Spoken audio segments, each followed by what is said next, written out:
Casos judiciales, juicios, prisión, abogados. Casos y más casos se agolpan en los medios de comunicación y sientes que muchas veces no puedes entenderlos. Dejemos de lado los tiempos de ladrillos y textos y tengamos una conversación con los protagonistas de estas historias. Marcelo y Bárbara te acompañarán en 50 minutos que te sobreseerán de toda duda. Sobreseídos, abogados que hablan. ¿Cómo están ustedes? Buenos días, buenas tardes, buenas noches. Aquí estamos haciendo un nuevo capítulo de Sobreseídos, abogados y ciudadanos que hablan. Y hoy día tenemos un invitado de primerísima calidad, como siempre. Y viene de fiesta nuestro invitado, ya que le fue bastante bien en las elecciones. Contento. O sea, con un resultado parlamentario que ya no lo quisiéramos todos. Así que voy a presentar sus 140 caracteres. Vamos a ver. Es vicepresidente del Partido Republicano. Ya. Es abogado, por supuesto, doctor en Derecho y ex consejero constitucional. Así que le damos la bienvenida. ¿Del segundo proceso? Del segundo proceso. Ya. Le damos la bienvenida a Luis Alejandro Silva. Oh, bienvenido. Bárbara, muchas gracias por la invitación. Gracias a ti por estar acá. De No, verdad a que ustedes un por gusto estar compartiendo aquí en Sobreseídos. ¿Estuvo bien la presentación? Estuvo bien, sí. ¿Alguna sí, me queja? gustan sobrias, lo más sobrias posible. Oye, pero hay tanta sobriedad cuando hay mucho motivo para estar contento. Digo contento a propósito. Sí, de los resultados de la los resultados elección de del las último elecciones, del Vamos a domingo. hacer- tanto vamos a hacer presidenciales como cuidado, parlamentarias. Sí. Vamos a ser cuidadosos con la presidencial, que ya nos queda una segunda vuelta, pero sí la parlamentaria sí es un exitazo y creo que hay que celebrarlo. Sí, fue un buen resultado. Ahora, en lo personal es un contento que viene como templado por la responsabilidad. Y lo digo muy sinceramente, ¿no? La alegría no es la del que festeja la final de una copa de fútbol, ¿no? En este caso, cada triunfo electoral significa echarse una responsabilidad encima del hombro. Son expectativas de quienes votaron por los republicanos, son expectativas de quienes sin votar por republicanos entienden que hoy día son quienes los representan, les guste o no. Y eso implica una tremenda responsabilidad, Oye, que Luis. templa un poco la alegría, ¿no?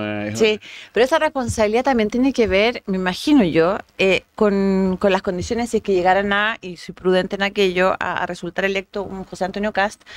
En realidad, quien asuma la presidencia toma la rienda de un país bastante mermado, bastante horadado en muchos sentidos. ¿Va por ahí también el sentido de responsabilidad? También, en el El fondo, escenario que se enfrenta a nivel país. supongo que las circunstancias actuales hacen más sensible o agravan la responsabilidad de gobernar, que evidentemente concentra en el presidente de la República simbólicamente mucho peso, pero hay que explicitar que el gobierno es tarea de muchos. Sí. Y si ampliamos la noción de gobierno, evidentemente tenemos que incluir al Congreso y al Poder Judicial. Es decir, este es un Estado, es una sociedad política. Exacto. Y por lo tanto son muchos los hilos. Y el gobierno, el ejecutivo, el presidente de la República tiene algunos de ellos, ¿no? Porque así está diseñado el sistema. Y poderes que, la verdad, también están en crisis, porque hoy día vemos que el Poder Judicial está con problemas, vemos que el parlamentarismo también ha tenido su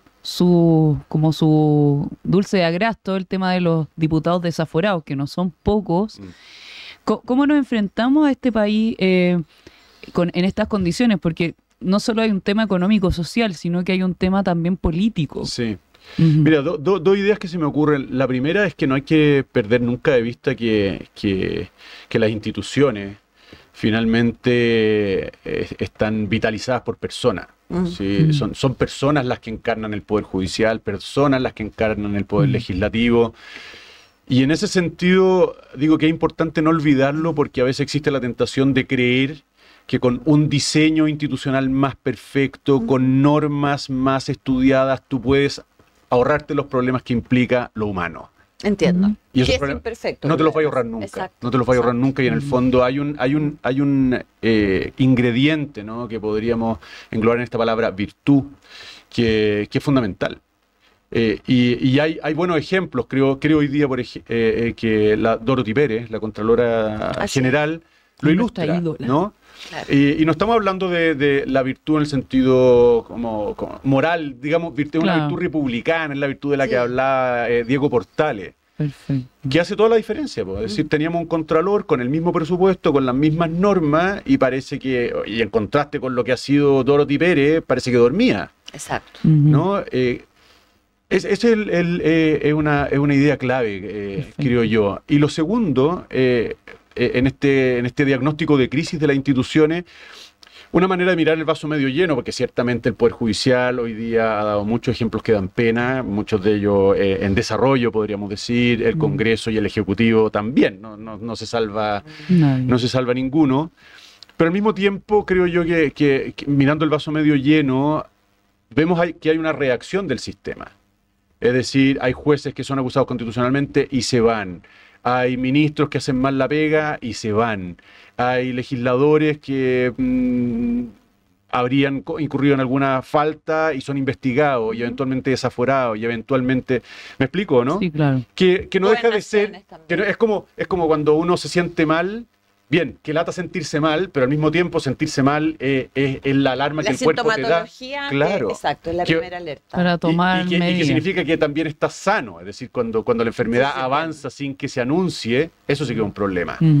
Y en este caso creo yo que el cuerpo político sintomatiza, ¿se puede decir? Somatiza su malestar. Sí, también ¿no? Eso está bien. Sí, y sí. me parece que una mirada más positiva de lo que efectivamente creo yo. Y dentro de eso, Luis, ¿te parece a ti que es necesario? Porque tú algo deslizas, ¿no? De que no es lo único, por cierto, pero hoy día pareciera ser que es bastante urgente hacer una modificación al sistema político de la que tanto se ha hablado, hacer una reforma al sistema político, más allá de lo que tú planteas, ¿no es cierto? Esto de que igualmente somos personas humanas, Claro. imperfectas, en fin. Claro, dando eso por sentado. Exacto, Claro. esa es la base, es Sí. el de este. Sí. Partiendo desde Sumado ahí. que tú estuviste en un proceso donde se presenta algo que igual había algo acordado por la comisión de expertos Sí. para la modificación del sistema político, que había consenso y de repente como que Sí. se fumó. Claro, ahí, bueno, dos cosas. Yo creo que la reforma del sistema político clama al cielo, Ya, perfecto. porque hoy día, tal y como está funcionando, genera demasiados incentivos para la independencia, Ya. para el parlamentario free rider, ¿no? Free Riders. Sí. El que va por Y- la propia. Y para de hecho, hoy día habría que mirar el dato actualizado, pero yo creo que son más de 40 parlamentarios Ujú.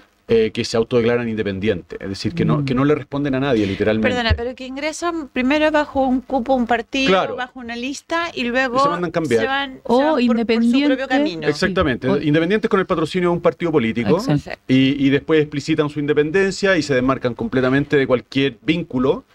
Y otros que, siendo parte del partido, lo dejan. E incluso están aquellos que, manteniéndose dentro del partido, básicamente hacen lo que quieren. Porque hoy día no hay ningún mecanismo, o casi ningún mecanismo, para que los partidos políticos disciplinen a sus parlamentarios. ¿Qué? Y eso genera un problema de relación con el Ejecutivo, que es su aliado en la legislación, Ya, eso justamente te iba a porque preguntar. multiplica a los negociadores. En el fondo, yo a los alumnos siempre les pongo este ejemplo, ¿no? Cuando imagínense que son una inmobiliaria y quieren comprar un edificio de departamentos para echarlo abajo y levantar uno nuevo. Cuando tú golpeas la puerta del primer departamento y le ofreces comprárselo, y le dice, ¿a 100? ¿Me lo vende? Sí, te lo vende a 100. Cuando tú llegas a golpear la puerta del último departamento, del único que te falta para tener todo el edificio y echarlo abajo, el tipo no te va a cobrar 100. Te va a cobrar mucho más. Te va a cobrar lo que quiera. Exacto. Ujú. Te puede cobrar lo que quiera porque sabe que de él depende todo el negocio de quien se lo quiere comprar. Y en el Parlamento ocurre algo muy parecido. Es decir, el gobierno empieza a tocar la puerta de los parlamentarios para avanzar un proyecto de ley y a veces le falta un voto. Y ese voto se vende muy caro. Y eso, aterrizándolo a nuestro público, que no necesariamente son abogados, sino que son personas, ciudadanos, Comuna y silvestre. Exacto. Ciudadanos que hablen. para ponerlo, más que ponerlo en simple, lo has explicado de una manera súper sencilla. Ujú. El grado de afectación que tiene es en el día a día, porque hoy día nosotros, o sea, yo creo que este país está lleno de diagnósticos, y los diagnósticos en general casi todos coinciden. en todo ámbito. Por lo tanto, acá la afectación que tiene es directa, entendiendo que esto es tan necesario por cuanto no se podría avanzar en muchos proyectos de ley importantes, relevantes para la ciudadanía, cosas que son de verdad del día a día y que están trabados precisamente por este sistema que hace que estos, no sé si llamarlos díscolos, pero estos personajes o diputados que empiezan a negociar, como dices tú, como el último, el del departamento del último piso. Claro. ¿Qué proyectos, por ejemplo, para que la gente nos entienda, hoy día ha pasado, digamos, de que quedan trabados siendo demasiado importantes? La agenda de seguridad, por Claro, ejemplo. yo estaba pensando en lo mismo. Ya, o sea, el Fast Track de seguridad tiene un montón de proyectos que están esperando. Uno muy concreto, el de la regla de uso de las fuerzas. Uy, Sí, lo los hemos RUF. hablado. Hemos hablado acá. O la ley de inteligencia también, la nueva ley de inteligencia, que son dos reformas necesarias y que están ahí trancadas. Legislar por vía parlamentaria, ¿no? Es siempre lento, porque Sí. hay que hablar, ¿no? Eso es parlamentario, ¿no? Claro, Hay que hablar. No basta con la voluntad de uno solo, que en un gobierno autoritario se legisla muy fácilmente, ¿no? Porque el que manda dice qué es lo que se hace y punto. Hay ya un ritmo en la democracia que resulta un poco frustrante, especialmente en los tiempos del delivery, del internet, de la inmediatez. Es muy difícil hoy día, me parece a mí, hacerle entender a un niño que el día de mañana va a ser un votante, que ha tenido todo siempre al alcance de un clic, literalmente, hacerle entender que una necesidad obvia Tiene se 10 demora años. 8 años, se resuelta. O 15. Pero es O razonable 15, que y además demore- una solución. Pero es razonable que se demore entre 8 y 15 años, por ejemplo. Pero es que hay distintas trabas. Tenéis trabas, por ejemplo, de la pizarra del jefe de la comisión que decidió poner tu proyecto. Ya, esa es una traba. Dos, están las trabas que dice el tema de parlamentar y negociar. Claro. Después tienes la traba de la votación y el pirquineo de votos que le llaman. Claro. Y están las sumas urgencias, que Piñera levantó sumas urgencias a proyectos de seguridad 1000 veces y aún así los proyectos seguían lentos. Entonces tú vas viendo que hay distintas trabas parlamentarias, ¿cachai? Y eso es complejo y eso yo creo que también es un factor de discusión en la reforma del sistema político. Y la atomización, que también es un factor que provoca problemas ahí. Sí, oye, entonces, dado todos esos factores, el propiciar una reforma que disminuya, ¿no?, la atomización hoy día en el Congreso, que al final significa, ¿no es cierto?, muchos interlocutores Exacto. y mucha mayor dificultad para ponerse Muchos de departamentos acuerdo. para seguir el ejemplo. Claro, muchos departamentos, ¿te fijas?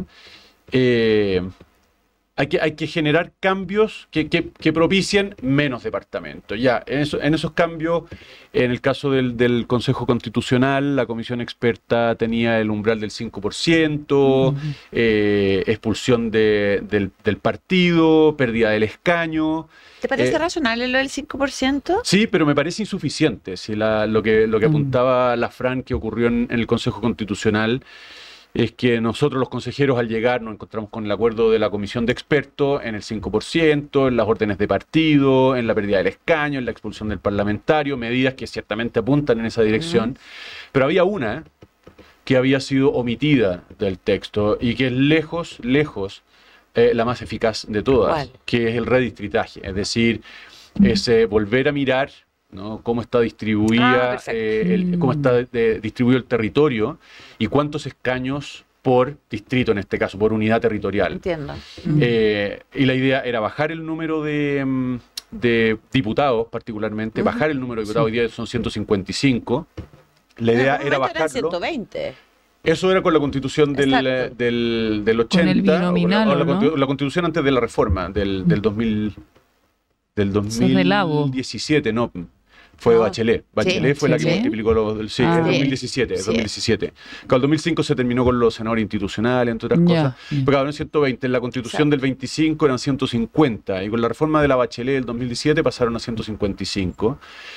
Y el gran problema hoy día que explica lo que ocurre, en parte por lo menos, en parte importante, es que hay distritos que por ser muy populares eligen muchos diputados. ¿No? Y claro, cuando tú tienes un distrito que elige 8 diputados, ¿no?, que es el Estamos caso- hablando de Maipú, La por Florida. ya. Por ejemplo, esos son algunos de los distritos más populares, más grandes. Claro, el último, el octavo diputado o el sexto diputado, sale con una mínima fracción de votos. Exacto. Es decir, su representatividad es muy baja, bajísima. Y ¿no? generalmente, o sea, esto es por el arrastre que genera... Claro, el sistema. arrastre y también la cifra repartidora. Cuando Entiendo. tú tienes que dividir el número de votos entre muchos candidatos, el número que te da al final es menor. Es decir, tú necesitas menos votos para entrar Para al Congreso. resultar electo. Claro. Mm. Y esa era la medida lejos más eficaz. Entonces, nosotros la introdujimos en el texto. Porque es como que fuéramos al doctor, nos hacen el diagnóstico, nos ponen sobre la mesa todos los remedios que habría que tomar, y resulta que el mejor remedio, el más eficaz, eso lo dejamos para el lado. Claro. O porque es muy caro, o porque se te cae el pelo, o por lo que fuere, ¿no? Tiene costos, por supuesto que hay Claro, un costo que pagar pero era el mejor remedio. Y era evidente, y todos lo sabían, era como una verdad a grito, pero era lejos la más polémica políticamente. Y lo votaban los incumbentes. Obvio, po, porque significa que de 155 diputados tú bajabas a 138, que en el distrito donde antes el compadre salía como el sexto iba a quedar fuera, y a ellos tú tenías que pedirle después, bueno, a ellos no le íbamos a pedir, si en el fondo le estábamos pidiendo a los chilenos que votaran ese Exacto. proyecto y lo hicieran norma.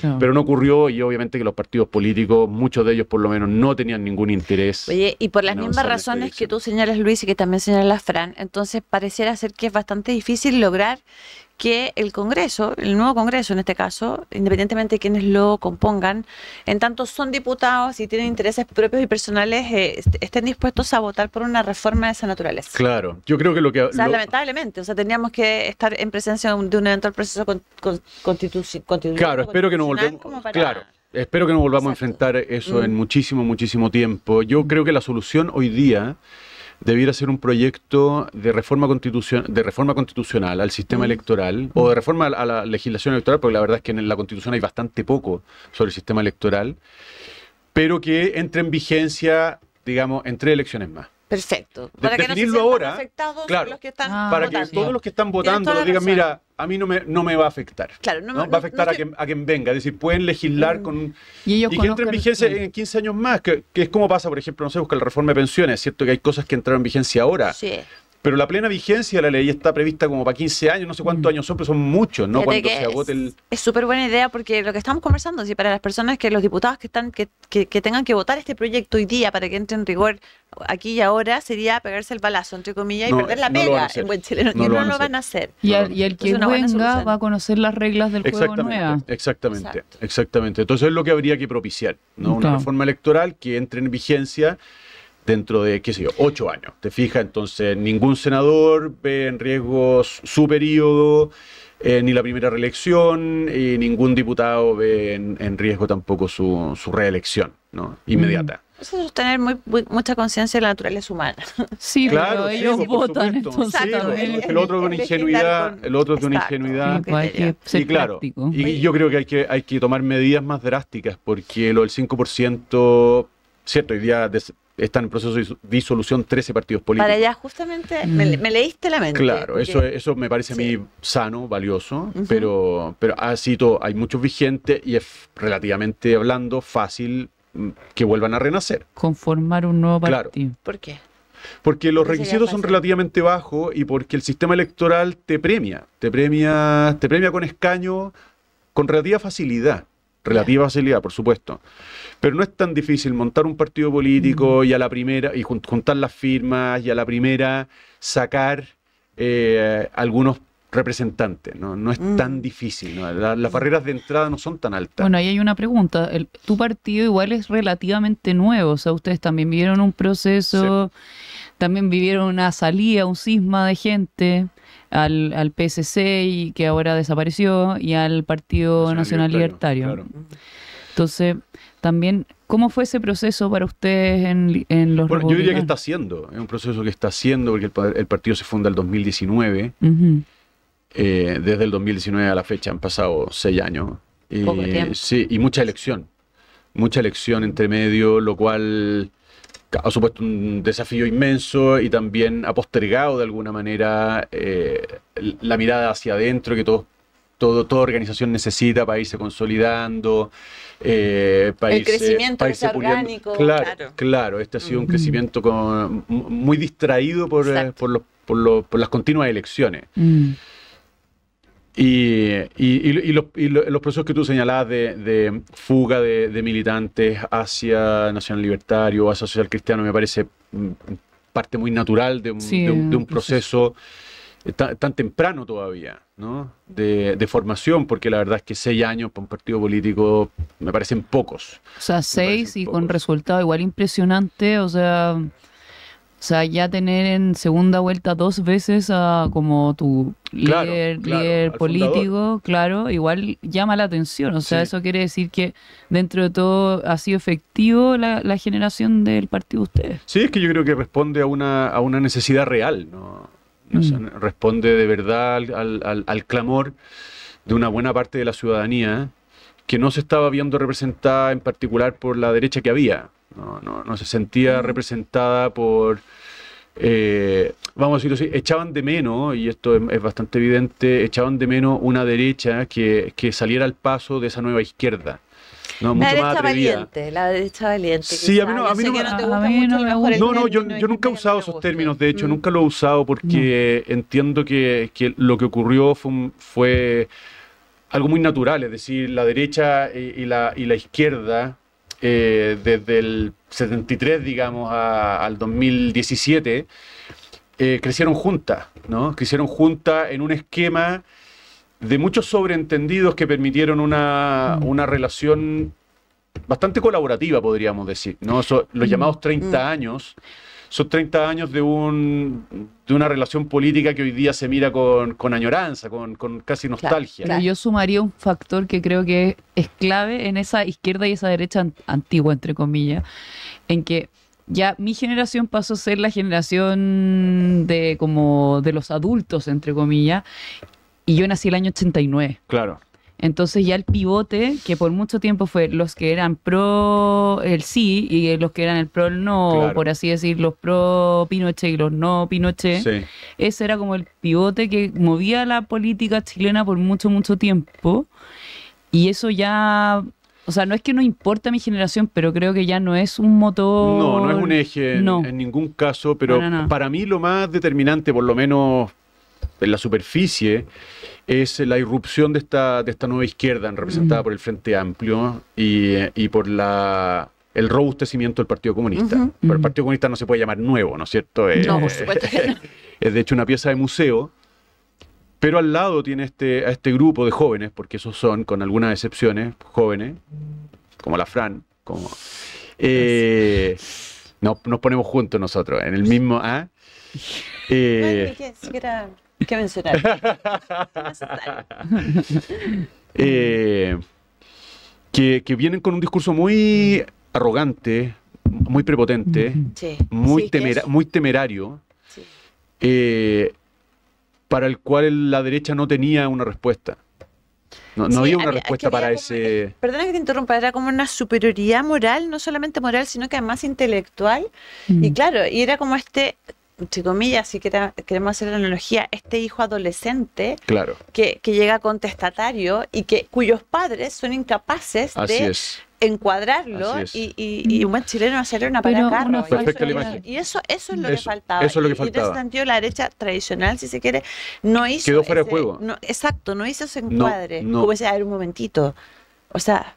Pongamos la pelota al piso, miremos quiénes son cada uno, es lo que le llamo hacer el encuadre. Claro, y bueno, de hecho, José Antonio Kast sale de esa derecha tradicional, sale de la UDI, porque él con muchos, porque hay que decirlo, ¿no? Son muchos los que estando todavía en los partidos de la derecha tradicional vieron y ven esto con claridad y han reaccionado con claridad. Terminan saliéndose y creando en este caso el Partido Republicano, y después Johannes Kaiser desde Republicano se mueve hacia el Nacional. Claro, se extiende Republicano y así. Claro, pero están satisfaciendo una necesidad que estaba ahí larvada y de la que la derecha tradicional, en el esquema tradicional, porque yo en esto no los culpo particularmente. No, yo creo que también las prioridades, o sea, no las prioridades, sino que la visión política de la derecha tradicional, entre comillas, también se puso más centrista en muchas cosas y creo que vio otras prioridades y otros desarrollos no digo que son distintas solamente, o sea, y creo que hay gente que le acomoda mucho más ese centro que tan... Y creo que sí, estaban abandonados, como dices tú, como la gente que era más purista, entre comillas, en el tema más conservador, si se puede decir. Esa es una de las variantes, pero yo honestamente creo que hay una cuestión como de forma, ¿no? En expresar las convicciones. Porque a mí me consta que de muchas personas en la UDI, en RN, con las cuales compartimos las mismas convicciones, ¿no? Y yo diría casi en el mismo grado. Que sabes que yo creo que... Es el cómo las pones en el debate público, esa fortaleza, Sí. ¿no? Para salir a enfrentar a alguien que está proponiendo algo distinto y que te está queriendo acomplejar o haciendo sentir acomplejado, ¿no? Mira, yo creo que incluso es algo más básico todavía. Fíjate, ahora, escuchándolos atentamente a los dos, yo creo que tiene que ver con lo siguiente. Hasta antes del surgimiento de estos partidos, ¿no es cierto?, como el Partido Republicano, luego el Partido Nacional Libertario, pasaba lo siguiente, la oferta, si tú quieres, yo creo que la relación que tienen los partidos políticos como ustedes es distinta a la relación o cómo se relacionan los partidos políticos tradicionales, y esto tanto para la derecha como para la izquierda. ¿En qué sentido? En que antes era uno como ciudadano, como usuario, como consumidor de los partidos políticos, uno miraba la oferta que había. Entonces, esta oferta me acomoda, esta opción me acomoda más, esta opción me acomoda menos. ¿Qué es lo que hicieron ustedes? ¿Cuál fue la gracia de ustedes, creo yo? Fue haber ido a buscar a la gente, leer lo que la gente realmente necesitaba y hacerles una oferta. No sé si me explico. Sí, perfecto. O sea, la lógica es la inversa y es distinto. Y eso hace que quizás las personas que son partidarios, en tu caso, no sea particular del republicano, ¿no? Que sientan que la pertenencia es mucho mayor, que la fidelización es mucho mayor. Hay un engagement distinto. ¿Por qué? Porque surge de una relación, de una forma de relacionarse distinta. No soy yo la que me adapto al partido, es el partido el que recoge mis necesidades y las plasma en un proyecto, en un programa. Bueno, de hecho, en la militancia republicana y cuando tú miras, especialmente la primera generación de parlamentarios, creo que en esta también está lleno de ejemplos, son personas comunes y corrientes que decidieron dar un paso adelante. Claro. Es decir, ciudadanos como los que probablemente nos estén escuchando ahora, que dijeron, bueno, tengo que dar un paso adelante, especialmente después del estallido. El estallido fue muy disruptivo en este sentido. Yo hay creo muchas que vocaciones políticas, la mía. Yo creo que ahí tú diste un punto, porque creo que la derecha cobarde o la derecha tradicional sí quedó media congelada porque estaba en el gobierno cuando fue el estallido. Entonces, juzgar que quizás no defendieron con tanta fuerza la convicción, o sea, ellos estaban tratando de sostener lo que había. Entonces, también es un poco injusto. No, desde ese punto. yo creo que el problema es mucho ¿Anterior? mucho antes. Ya. Es mucho antes, es decir, y para mí yo en esto no hago un juicio moral, ¿no?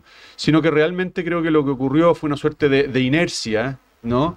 Por ambas partes, que se estuvieron mirando y trabajando mucho, pero irrumpe por la izquierda una generación más joven que de hecho ningunea a todos, Sí, también ningunea a la Concertación, Por también supuesto. ningunea a la vieja izquierda, digámoslo así. Y frente a la irrupción de esa generación por la izquierda, no había un contrapeso adecuado por la derecha, no estaba, ¿no? Insisto, no estoy distribuyendo culpas ni nada, No, es está bien. simplemente que se se genera un vacío en la derecha, ¿no? Que José Antonio, para ponerlo con nombre y apellido, pero no es el único, por supuesto, detecta en lo personal, si él mismo experimenta esa necesidad, es decir, y desde dentro de la UDI, él 2 veces, si yo no me equivoco, compite por llegar a la presidencia del partido y hacer el cambio desde adentro y satisfacer esa demanda desde la UDI. Claro. No hay espacio finalmente porque pierde, entiendo, ambas elecciones. Él nunca fue presidente de la UDI y finalmente se va, ¿no?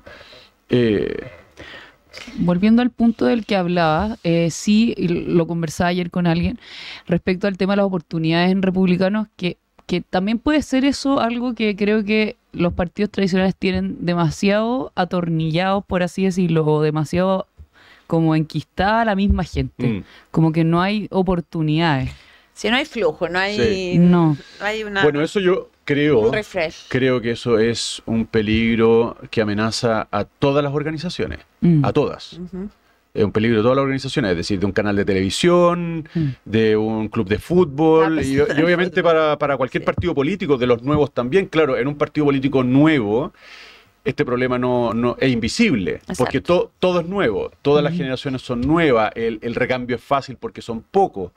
Pero claro, el desafío para esos partidos y para los que ya existen hace mucho tiempo es cuidar para que no se enquisten las personas y no se generen hábitos, ¿no? Prácticamente incuestionados, ¿no?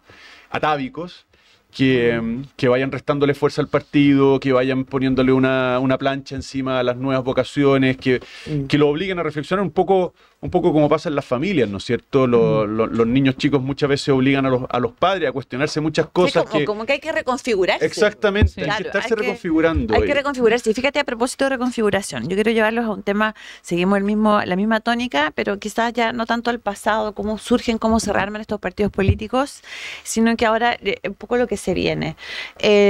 Estamos antes de enfrentar el balotaje de las elecciones presidenciales, con una campaña en primera vuelta, por lo menos una visión personal, con mucho candidato, a mi juicio, que también creo que es un tema que habría que tocar dentro de la reforma del sistema político y electoral propiamente tal, ¿no es cierto? Porque quizás subir un poquito el nivel de exigencia para ser candidato. Pareciera que es poco razonable que sea tan simple juntar las firmas y lanzarte en una candidatura. O sea, 0,6 de Arte es como una vergüenza. Entonces, y uno mismo se pone a ver los debates y el debate ya no dura 1 hora y media, dura 3 horas, porque son 8 candidatos los que están aspirando la moneda y van a decir, bueno, perfecto, esta es la democracia, está bien. Pero el punto es que, claro, quiero llevarte a la segunda vuelta, no a preguntarte por estrategias de campaña, porque entiendo que eso es materia... Yo no tengo nada que ver, además. Yo no tengo nada que ver. Pero tu visión al respecto del factor Parisi. ¿Por qué te lo pregunto? Porque hoy día Parisi es, como lo dijo Tomás Mochati, es la niña bonita de la fiesta. Sí. Todos los ojos están puestos en Parisi, ya sabemos el contexto, sabemos que tanto, sobre todo el comando Janet Jara ha hecho esfuerzos, comillas, esfuerzos o llamados directamente para llevar a su molino, aguas que son proyectos planteados por Parisi, ¿no es cierto? La devolución del IVA de los medicamentos, en fin. Entonces la pregunta es, ¿cómo ves tú, desde la vereda del Partido Republicano, que es el partido ancla al candidato José Antonio Kast, una eventual... No, es que yo no quiero hablar de traspaso de votos porque creo que los votos no se traspasan ni son endosables tan fácilmente. ¿Cómo van a ir a buscar? ¿Qué sería lo que tú crees, lo que se debiera hacer para ir a buscar ese electorado? Mira, a esa pregunta yo no tengo una respuesta, honestamente. Porque la reflexión que yo hago es lo interesante que resulta para cualquiera que esté en política, la constatación de ese universo, ¿no? En la ciudadanía, que vota por el PDG, que vota por un candidato que en la encuesta fue prácticamente ignorado, ¿no? Ninguneado, perdona que te lo diga, derechamente ninguneado por el resto de los participantes, del resto del mundo político, ninguneado, incluso también por los medios de comunicación, seamos sinceros. Claro, ahí hay que, o sea, partamos del supuesto, que obviamente yo no quiero discutir porque no tengo ninguna información, pero partamos del supuesto de que las encuestas están todas hechas de buena fe, de que no hay manipulación. Partamos de ese supuesto. La pregunta es ¿por qué no los vieron? ¿No? ¿Por qué no vieron a ese electorado? Ayer conversábamos con otras personas sobre el mismo tema y claro, la explicación que daban, pero es una hipótesis, es que es un electorado entre comillas apolítico. Por supuesto que está votando por políticos, vota por un candidato a la presidencia, vota por candidato al Congreso, pero es apolítico en el sentido de que se declara que no es de derecha y que no es de izquierda y que ojalá los políticos le dejaran más espacio libre y se metieran menos en sus vidas, son pragmáticos, Claro, y entonces son personas que cuando los busca la encuestadora no contestan. No contestan el teléfono, no le contestan al encuestador, o dicen no quiero responder, o no sé, o no me importa. De hecho, ese voto de Parisi, de hecho, está en la encuesta, él no sabe, no responde.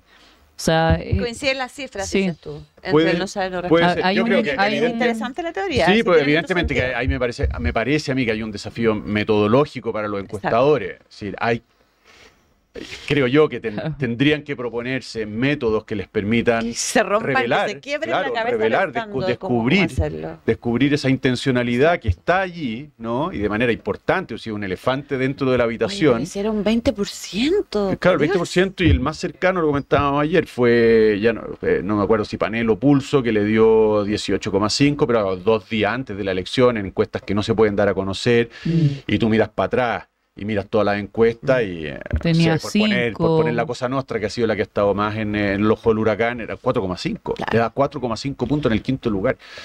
Entonces, Ya, pero evidentemente, esa que, estaba entera mala.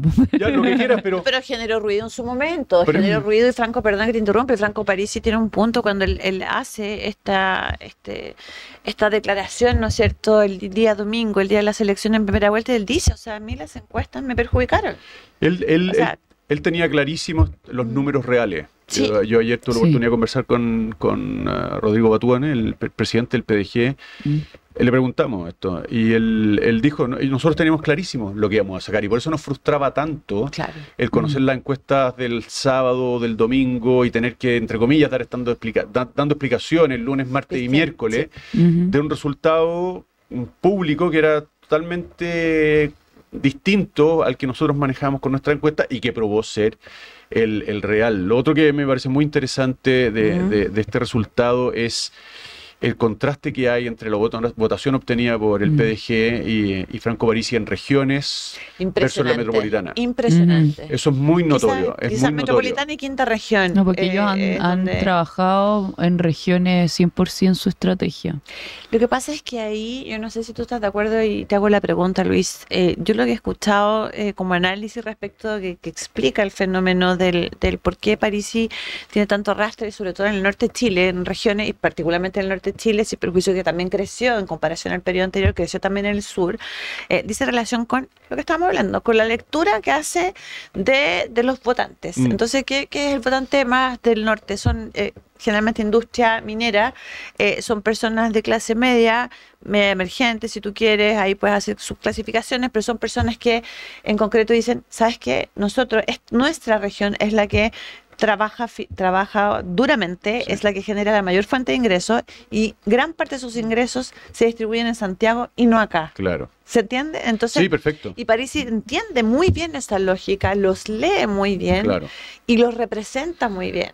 Si esto del incluso el lenguaje en el que él Sí, les habla, sí. hasta en eso. Claro, eso a mí me parece muy interesante e insisto, me parece una invitación a cualquiera que esté en política, cualquiera que le interese la política, por entender, ¿no? Cómo pasó lo que pasó. Porque yo creo que ahí evidentemente hay un llamado a atención, es decir... A mí igual me gustó algo que dijo él, ya que ahora diga otras cosas es otra cosa, pero como que su primera declaración fue: van a tener que trabajar porque los votos no son míos. Y en segundo lugar, yo creo que el poder hoy día de Franco Parisi, más allá de, oye, yo te voy a pasar los votos, y creo que ahí Jara está haciendo una lectura errada, es el poder de esta bisagra que tiene en el Congreso con el PDG. Yo creo que ese es su gran activo hoy Sí, día. sí. Más allá del tema de del bolsón de votos. Sí, absolutamente. Hay que ver.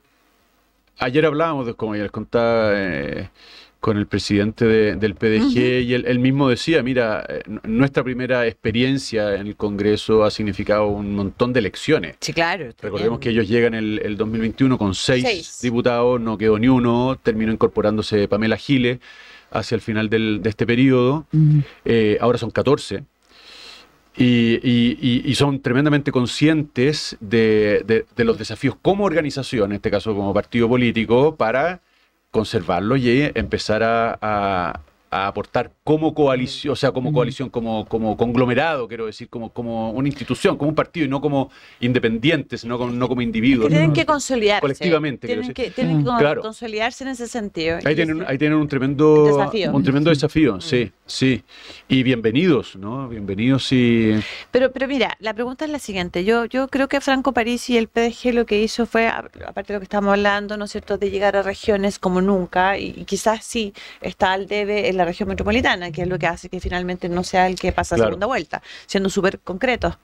En el caso de Franco Parisi y el PG, ellos también hacen una lectura de este votante que está aburrido de la élite, Sí. de la élite no solamente la política, sino que la económica, de la élite de los medios de comunicación, Sí. que en el fondo son los que toman las decisiones. Sí.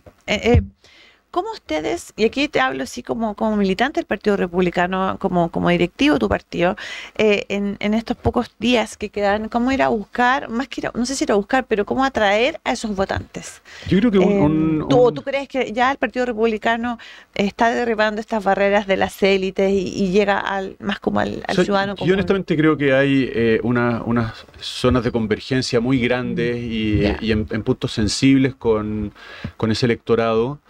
Y que podríamos resumir en dos conceptos, mérito y mercado, Buena. que Bueno, tampoco ustedes pueden fueron- separarse entre sí. Ustedes fueron a Súper bien. recuperar eso, entre comillas, de lo que era la UDI popular, que también Aparte, ustedes claro. partieron, o sea, sí se ve un trabajo que ustedes, o sea, yo me acuerdo tu primer proceso, que creo que fue la primera convención, ¿o no? Sí, el 2021. Que no te fuiste al distrito que todos habríamos pensado que te ibas a ir, Claro. sino que te fuiste a un distrito popular. Y eso mismo hicieron, o sea, no llenaron todos los distritos, sino que llenaron distritos populares y partieron por ahí la pega. Y de hecho a Y eso es Republicanos le va muy superinteresante. bien Sí, claro. en esos distritos. Le fue muy bien ahora, de hecho en el distrito 13, que es donde yo fui la primera Ujú. vez, en esta elección hubo 2 diputados republicanos electos. Ujú. En un distrito donde está la población La Victoria, donde en Pedro Aguirre Cerda Janet Jara sacó probablemente la votación más alta en términos relativos. Y eso ocurre en un montón de otros distritos a lo largo de Chile. Pero tú estabas hablando del mérito mercado, me quedé Claro, que quedé esos, ahí. esos dos conceptos me parece Sí. que sintetizan muy bien las zonas de convergencia que hay hoy día entre la candidatura de José Antonio Kast y el electorado a salir a buscar, ¿no? Perfecto. Y que es muy natural. Yo creo que no hay que forzar el discurso para interpelar a aquellos que critican la élite, y yo siempre he entendido esa crítica a las élites como sinónimo de privilegiados, es Sí, decir, sí, sí, que sí. obtienen lo que gozan sin esfuerzo, Mm. ¿no? Y también porque que está en una evidentemente- posición de poder también. Claro, una posición de poder, pero yo diría inmerecida. Sí, por supuesto. Porque evidentemente que cualquier persona que entiende y juega con la lógica del mérito, entiende que mientras más esfuerzo haga, más consigue, ¿no? Lógico. O sea, Se supone. esa debería ser la lógica. Esa es la lógica, esa es la lógica del mérito, es decir, tú obtienes en correspondencia tus esfuerzos, ¿no? Ujú. Aquí no entra el factor suerte, no entra el factor Pituto. cuna, el factor pituto. Trabajo bien hecho solamente. Esa es más o menos la lógica. El trabajo bien hecho merece su recompensa. Ujú. ¿no? Mm. Y en ese sentido yo no veo necesariamente una crítica al poder en sí, o a quien ostenta el poder, sino qué hace ahí, o por qué está ahí, Claro. ¿no? ¿Cómo llegó ahí? Ese es el cuestionamiento, porque uno podría decir, ¿no es cierto?, que los candidatos todos aspiran al poder. Todos los candidatos aspiran Sí, al claro. poder, pues quieren Y es estar... súper legítimo por lo demás. Exactamente, Claro, y es esta parte del ciudadanía juego. no tiene complejo en votar, en darle su voto a alguien para que llegue al poder. Siempre que respete la lógica del mérito, siempre Claro. que entienda la lógica del mérito. Por lo tanto, yo esa crítica a las élites, que está muy extendida, ¿no?, en la sociedad, y también la vemos en la derecha, tiene que ver con esto, ¿no? Con esa disrupción de la lógica del mérito. ¿Cuál es el mérito de José Antonio Kast en este caso? Si lo pudieras así resumir. Son bastante, pero hay Como decimos nosotros los abogados, los relatores, en 2 líneas. constancia. Oh, voy a meter Ya. otro pelo en la sopa. ¿Cuál es el mérito de José Antonio Kast Adriasola para estar donde está hoy día? Yo creo que hoy día O sea, a mí me cae muy bien el Toño, sí, pero sí. No, yo creo que evidentemente que es la marca le ayuda, ¿no? La marca le ayudó como a tantos otros en cualquier proceso electoral, ¿no? Ujú. Claro. Son muchos los ejemplos que podríamos buscar Ya, pero un en la votante historia. como París, yo te diría ya, pero háblame del mérito. No la o sea, marca, probablemente el mérito. sí se le va a Claro, en exigir este al caso el Toño mérito- más que a otros para ganarse un poco ese espacio que de verdad, ¿cachai? Por supuesto, ¿no? Eso está, o sea, yo creo que hoy día La misma pregunta la podríamos hacer de un montón de parlamentarios que están por primera vez en el Congreso. Tú decís, bueno, ¿qué es lo que explica que estés acá? Más que el hecho de haber ido primero en la lista o el hecho de que tu candidato presidencial fue fulano y le fue bien y por lo tanto te chorreó los votos, es decir, la cantidad de personas que llegan al Congreso desde ese punto de vista con poco mérito es gigante. Ahora tienen que demostrarlo. Esto es como entregarle los talentos y decirle, oye, mira, hazlos rendir hasta que vuelva. Sí, ahora es ¿no? cuando. No los Y contáis ahora es cuando se prueba, sí. Todos los candidatos creo que merecen, en principio, el reconocimiento de una campaña. Sí, no creo que nadie haya ganado sin una campaña. Y eso ya para mí merece un reconocimiento porque sé lo que es hacer campaña. Sí. Y cuesta, ¿no? Cuesta en muchos sentidos. Pero evidentemente que tienen que ahora demostrar la confianza. Es que todavía no me responde. No, constancia. Constancia Ya, creo yo que constancia. si tuviera que resumir en una palabra, Sí. Como el mérito que creo que insisto, esa palabra, claro, no se puede separar de quién es él, de lo que ha encarnado con su testimonio en política. Pero creo yo que eso hoy día está cosechando, es decir, es como la gota de agua que ha venido cayendo sin detenerse en el mismo lugar y termina siendo una diferencia. Se ha Yo dicho, creo que eso se le reconoce. se ha dicho mucho Estamos a que 5, el estamos Yoyi a ya 5, está ya. haciendo Ya, pero una movimientos. pregunta Ha pasado cortita. rápido. Sí, volando. Se ha dicho mucho que no solamente José Antonio Kast, sino que las candidaturas de derecha en la primera vuelta tomaron mucho esta bandera, ¿no es cierto?, de los tres principales ejes de la campaña, que era el tema de seguridad, economía, el tema de migración, etcétera. Yo creo que con lo que tú más que yo creo, me gustaría saber qué hay más allá de José Antonio Kast, más allá de estos tres principales ejes. ¿Cuál es parte de su oferta que sea distinta o que no esté únicamente y exclusivamente relacionada, por ejemplo, con un gobierno de emergencia? Yo creo que realmente lo que hace la gran diferencia aquí no son las ideas, que las hay y buenas, ¿Ya? pero que son compartidas por muchos otros, ¿no? Candidatos, expertos, Así es. equipos programáticos. Yo creo que aquí lo que hace la diferencia es él. Es decir, el otro día él mismo lo dijo, el día domingo. Dijo algo así como, mira, puede que no sea el más simpático, puede que no sea el que mejor baila, Así es. pero la gente sabe que voy a hacer la pega. Sí. Y eso es verdad. Sí. Eso es verdad. La gente sabe que va a hacerle pega y puede no gustarle.